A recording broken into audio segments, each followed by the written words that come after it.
Welcome to Brave Dynamics. This is your host, Jeremy Au. Leadership is harder than it looks.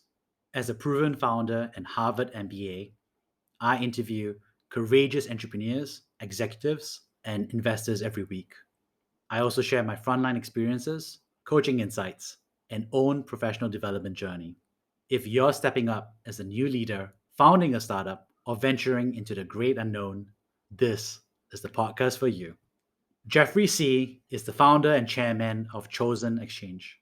Over the past 12 years, he built the leading grassroots-led organization driving economic change in North Korea. He has trained over 2,000 North Koreans in entrepreneurship, economic policy, and law. He has also distributed teaching materials to over 10,000 North Koreans. His work has introduced a generation of North Koreans to international practices. He has also contributed to enterprise reform, the establishment of special economic zones, and the reforming of legal property rights. Geoffrey also advises the South Korean government on the Kaesong Industrial Complex, a joint manufacturing zone collaboratively built and managed by North and South Korea. His work has been written up as a Harvard Business School case study, which he helps teach to Harvard MBAs in the Global Capitalism class by Professor Sophus Reinert. He has survived two near-death experiences in his work in North Korea. Geoffrey is a Kaufman Fellow in Venture Capital. He is also passionate about technologies for financial inclusion and data. He co-founded Circle, the leading co-working space business in Vietnam. He also helped establish HGX, a securities exchange in Singapore built on blockchain technology. Most recently, he is at Trusting Social, providing identity solutions for the unbanked in emerging markets through AI and facial recognition technologies. He also worked as a management consultant at Bain and Company in Boston on big data, retail, and private equity. Geoffrey graduated with a Bachelor's of Science in Economics at the Wharton School of the University of Pennsylvania. He also did and completed a Master of Arts in East Asian Studies at Yale University. He was also an exchange student at Tsinghua University. On the side, he enjoys current affairs, running, and traveling. You can follow him on Twitter, Geoffrey_C. Hi, Geoffrey. It's good to catch up with you. Hi, Jeremy. Thanks for having me here. I've always been so impressed by your work and track record globally on issues that people can only barely understand. So many people just tell me about how much they admire you for your courage and leadership. Yeah, I hope they admire me also for the bad decision making that put me on this path. How about we start by telling us about your leadership journey? When I think of leadership, it's tied very much to the work I did setting up Choson Exchange, a grassroots-led organization where we bring people from all around the world to North Korea to run training programs on economic policy, entrepreneurship, and the rule of law. On top of that, we also play a role advising the other capitals that are very much involved in this issue on engagement with this country and its people. When I think about what the leadership journey means to me, it's about the willingness to believe in this different future for the Korean Peninsula and for North Korea especially, regardless of the number of obstacles in the way and the sacrifices required to allow us to get to this better future. How this future looks like, for me, is when the North Korean people fulfill their full entrepreneurial potential, that the country can open up, be integrated into the world economically, socially, and politically, and that we have a truly lasting peace on the Korean Peninsula.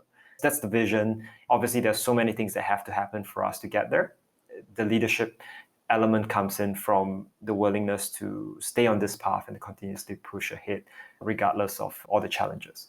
For me, I came onto this journey almost by accident. I like to think of it as a series of bad decisions, starting from a trip to the country in 2007 and just being absolutely fascinated and blown away by the fact that there were young North Korean students, fresh graduates, and university students who were starting to see the change in Chinese tourists coming from across the border.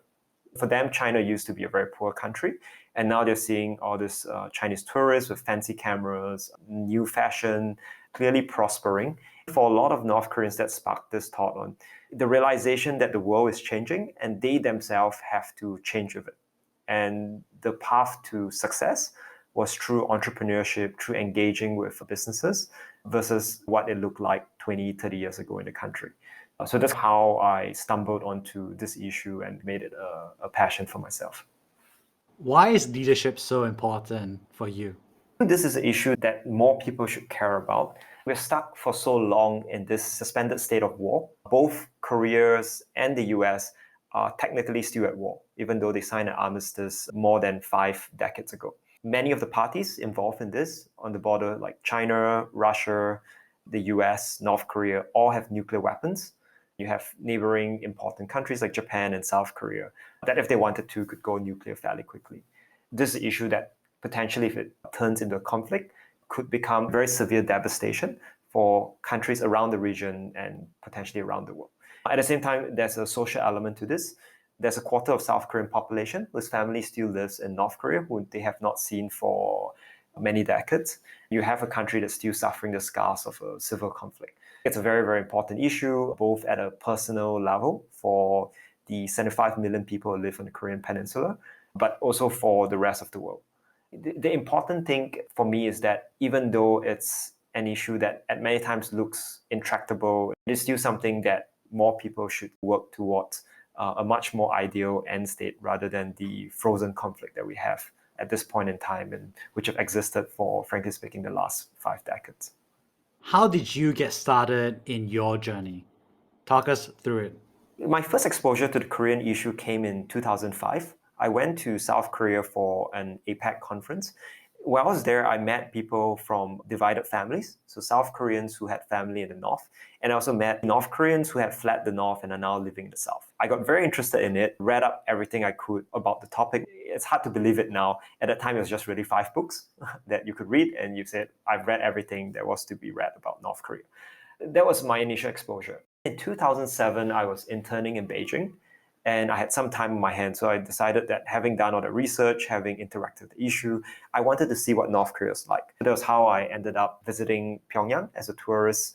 I told you about the younger North Koreans I've met who were very interested in entrepreneurship, in business, in economics, and were finding it very, very hard to get access to any information on this issue.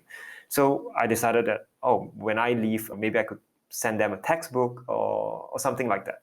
I thought it would be fairly simple. Turned out it was not easy at all. I spent 2 years trying to just find a way to get back into the country. I searched every news source, contacted any foreigner I know who's living in North Korea. Didn't make a lot of headway. The success came when they did foreign exchange reform in 2009. It didn't go very well for them. It was not a success at all. They started realizing that they needed to learn from the rest of the world. So that was how we first got ourselves started in there. The important thing to realize about this decision is that when you embark on a personal crusade, you don't commit yourself to the decision just once. You commit to it multiple times in your life, right? Because you have doubts, you have changes in your career path, you have circumstances. The way it worked for me was that when I graduated during the depths of the global financial crisis, I made the decision to explore and see where this contact would go. I didn't at that time have a blueprint for Choson Exchange, but in that process of exploration, I was able to build a small initiative. I had an offer from Bain & Company to go back to consulting. I delayed it for 2.5 years to work on Choson Exchange. Then I went back to Bain and started my life as a consultant. While I was there in late 2012, I decided I would go back to visit North Korea, check in on our partners, see some of our programs, how I was doing. One thing that really stuck with me on that trip was one of our partners was a young, fresh graduate from the university. We were having a meal together in a very new restaurant. She had never seen a fire detection device before, one of the smoke alarms that is on the ceiling. She turned to a security personnel who was in the room, and she said to him, "Oh, is that a surveillance device?" She said it in Korean, but I could understand a little bit of Korean. I burst out laughing, and the security guy looked at me, and he also laughed, and he said, "Big brother, big brother." But when I was leaving, I was at the airport and I was just reflecting back on that very emotional week. I just realized what was happening there with these people was a lot more real to me than what was happening as a consultant working in Boston into the late nights. To think that her first thought when she saw something like this was to ask if it was a surveillance device was to me just something that I felt needed to change. After I returned from that trip, I decided I would leave to focus on this issue. And Bain was, frankly speaking, actually very supportive. We were both at Bain and we both left to do our own things. You were mentioning about how there are so many smart people at Bain and how no one else can really do this issue in the meanwhile. Could you explain that a little bit? At Bain, there are so many intelligent people who would love to have that opportunity and can do the job, probably better than I could. If I left, people would still be there and would be doing it. Whereas my thought when it came to the North Korea issue and the work of Choson Exchange is that if I didn't do it, it just wouldn't exist. And I think that would be a great loss, both to myself personally and to the communities that I affect. There must have been some difficulties along the way. What hurdles did you personally face and how did you overcome them? Yeah, so in the last 10 years I was working on this issue, I almost died twice. The first time I was on a flight out from North Korea on a North Korean airline. I was sleeping on the flight, and halfway through the flight, I just woke up, and the entire flight was filled with smoke. And it was a very bizarre experience because the North Koreans, being North Koreans, everyone was just not telling us what was happening. And when we asked them, their response was, "Oh, no problem, no problem." You're looking around, you're seeing smoke filling up the plane, coming from the vents, and you're thinking to yourself, there is a problem here. The oxygen mask dropped, the plane started dropping. You could feel the pressure building in the ears. And I just thought I was going to die on this flight. I'm going to crash in North Korea, and this would be the end of Geoffrey See.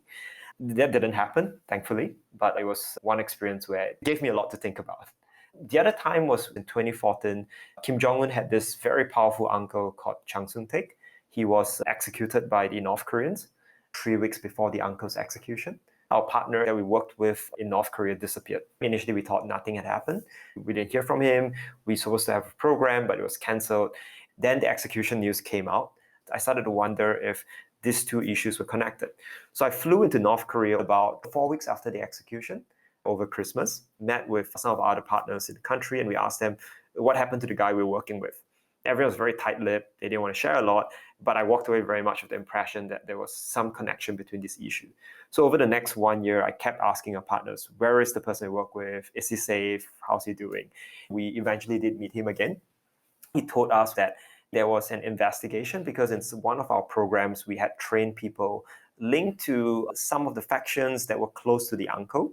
They were basically interrogating our partner as to whether he had a link to the recently deceased uncle, and by extension, whether Choson Exchange had a link to the uncle, which we didn't have. Eventually, he said no, there wasn't any link, and they seemed satisfied with the answer. We didn't get into any trouble, but I could just imagine a scenario where if he had said yes, I might be detained for quite a number of years now, which did happen to some other nonprofits or church groups that were working in the country and supposedly had very close ties to the uncle. So you're saying that your trip there was dangerous because you could have been vanished? Yeah, there was a missionary who worked in one of these economic zones in the northeastern part of the country. He represented fairly large church groups. We were told that he was very close to the uncle. He had very close political relationships there. He was a Canadian citizen. About 6 months after the execution happened, he had went back into the country and he ended up being detained there for 3 years before the Prime Minister of Canada managed to get him out of the country. Wow, you had some risk flying in to the country and you were totally unaware. The known unknowns, where you always know there is a risk of domestic politics, but you don't know exactly in what form it takes and how you're exposed to it. That's one thing we face daily when we work on North Korea. We always have to make judgment calls on the risk level, whether it's from internal parties in North Korea, external parties elsewhere. There's no hard and fast rules, right? You cannot measure that risk. And so you always have to do it on a gut instinct. How far do you want to push something? Or to what extent you're willing to absorb that risk. This is a very dynamic situation. There was one period where it was just very scary. We never had a lot of issues with the South Korean government. even under the conservative presidency. In 2016, as tensions on the Korean Peninsula rose, the North Koreans were firing ICBMs at the time. They were doing nuclear testing. The South Koreans and Americans were taking a very hardline policy, ramping up sanctions, war exercises. That year, the South Korean government, they had some people in the intelligence services in one of the embassies overseas, and they were trying to break into my email, trying to break into my apartment. After the president was impeached, everything stopped and everything went back to normal. People were very friendly on the South Korean side. Thank you for sharing. What are some common myths that you've encountered? The myth is this heroic story of how you've chosen your life mission, you go on, you reach this climax, you have success, and that's the end of the story. But I think for reality, that's never the story, right? I found it addictive. Myself and a lot of volunteers who work on it, work with me, all the people who work in the North Korea field, because there's just such a mystic to North Korea. There's a mystery to it. I think someone once called North Korea a puzzle wrapped in a fog. It's very much the fact that when we are there on the ground doing things, interacting with people, you feel you're peeling back an onion layer by layer and slowly getting to a crux of an issue and understanding what's happening there. It's a fascinating issue. It's actually just pure addiction. The biggest fear I have is just that potentially 30 years from now, I'm 60 years old and nothing has changed on the Korean Peninsula. I would just be heartbroken. This issue came to me in a very real manner. This guy's a man, very smart guy. He was a high-flying Scottish lawyer in South Korea in the 90s and early 2000s. In 2006, shortly after the first Inter-Korean Summit, he decided that he wanted to play a role building up the legal sector in North Korea.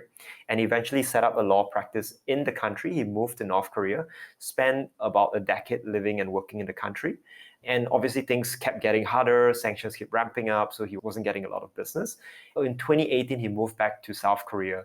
This was a very high period for everyone in the field, right? We thought, the Americans, the North Koreans, they are making up, there's progress. He thought, this is my chance to come back and help people finally go in there to do something. That breakthrough didn't materialize into something more substantial. He was heartbroken. He realized no one really cared about him. The world has moved on. And he died of a heart attack last year.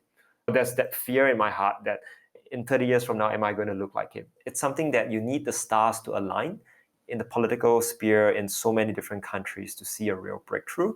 That's a big risk. That keeps me up at night. What support or resources are available for others considering a similar journey? What I feel very grateful for is that when you have a personal mission in your life and you kind of let it shine in a way that you lived and breathed it, people are attracted to it. People see the dedication, they see the passion, and they kind of want to help in many ways. Three figures have made a very big difference in my career, in my journey, and in providing encouragement. One is Professor Moon Jong-in. So he is the special advisor to the South Korean president and an architect of South Korea's sunshine policy, going back close to over a decade to one of the first liberal presidents after the fall of the dictatorship in South Korea. He's been working on this issue for decades. He's dedicated his life to this issue. And even though the breakthrough in relationships still remains elusive, he remains very, very dedicated to the issue.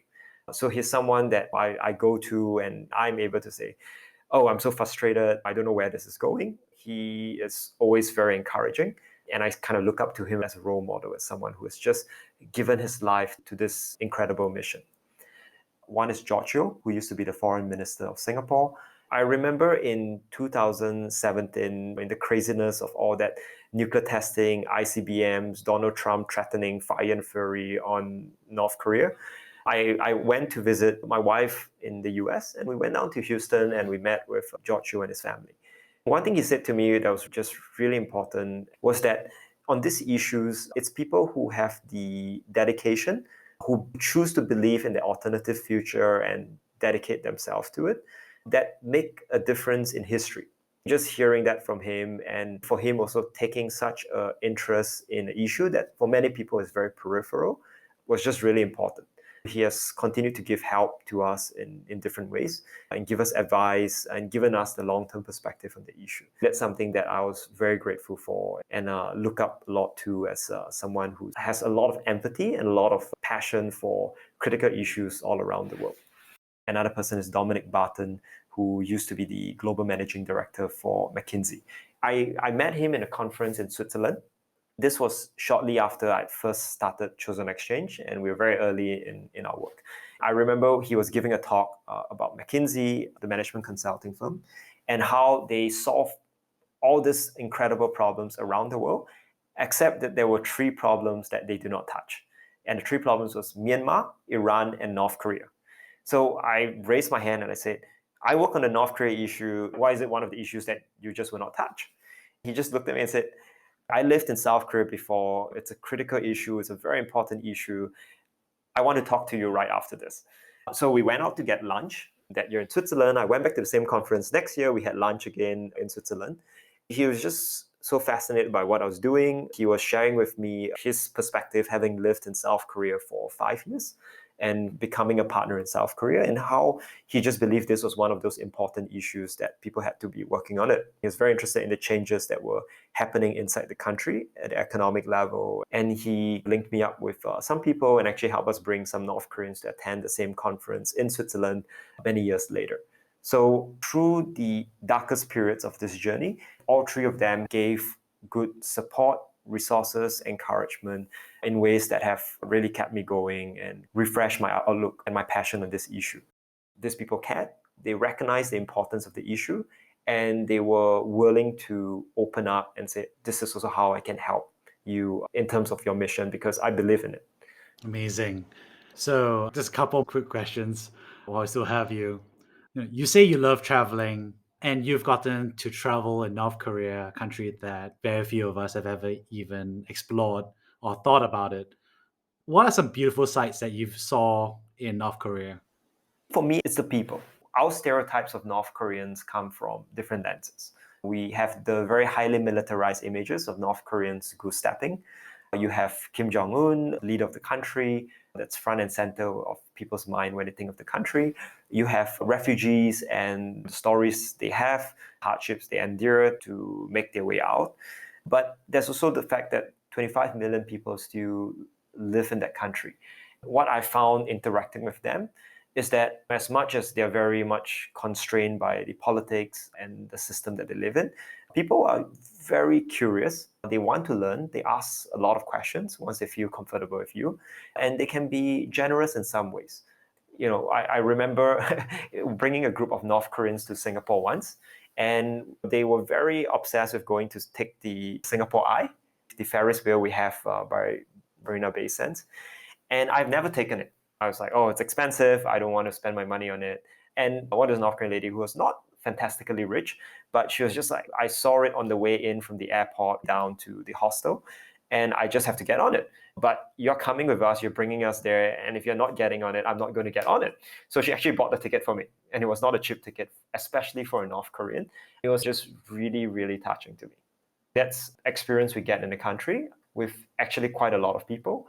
As much as they lack the cultural awareness and the ability to interact easily with foreign people, they are humans and they care and they do really appreciate what we bring to the country.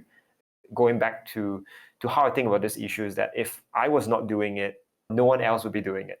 And I feel like it's a huge pity if these people do not get that interactions and experience simply because I'm not able or not willing to do this thing. What would you say is your favorite North Korean dish that you've gotten to sample? Cuisine in North Korea is actually really good. Obviously, it's Pyongyang, and the experience is different in different parts of the country. Even in South Korea today, a lot of the restaurants are named after North Korean provinces, just because they do serve up pretty delicious fare. I would say my favorite is actually bibimbap. It's a mixed rice dish. And it's actually very different how they do it in North Korea. They do this kind of dish in a stone bowl. So the rice is a little bit crispy at the bottom, and when you just mix it up, it's just fantastic. Especially, with the North Korean winters, eating one of those warm rice bowls is just a fabulous experience. If you could go back 10 years in time, what advice would you give to your younger self?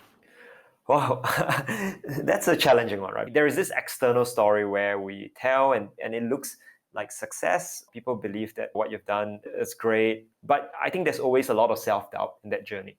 For me, I can't say that there was any particular year that went so smoothly. And I said, wow, this is such a great year. I've never doubted why I was on this path working on this issue. Every year there's always a problem, right? Nuke tests, sanctions, North Koreans being difficult. The biggest hurdle I face is this question of keeping faith in the work that I'm doing. Every year I've always asked myself, like, is it worth doing it? Could I be on a more comfortable path doing Bain, doing whatever comes after management consulting that most of my peers go to? I wish I'd made decisions to diversify some of my risk more. It's a marathon. The issue has not been solved. We have not reached a resolution. It could be 20 more years before we see a breakthrough in US-North Korea relations. Just because you have made a decision once doesn't mean that it's a decision that stays with you your whole life. Even though I'm so much defined by the issue and I'm so associated with it, it is important that I am able to stay in the game and keep myself sane, be well fed, and still live a fairly comfortable life. I would say, in hindsight, I don't regret it. I also have to believe that it's worth trying and keeping at it. The idea that there is a long-term mission, change will happen someday, and that I need to keep believing in that. We have not seen that real resolution yet, but it's the realization this is a long journey. I've moved away from the issue, and at various times I've moved back into the issue. It ramps up at some times and it ramps down at other times. But I always try to keep some stake in the issue and some level of involvement in it. That's amazing. Thank you so much, Geoffrey. It's been a pleasure just chatting with you. It was great to be able to share my story. It's one of those things where sharing the experience for me is also a lot of introspection and a huge reminder of why I got into this in the first place. So thank you so much for having me here.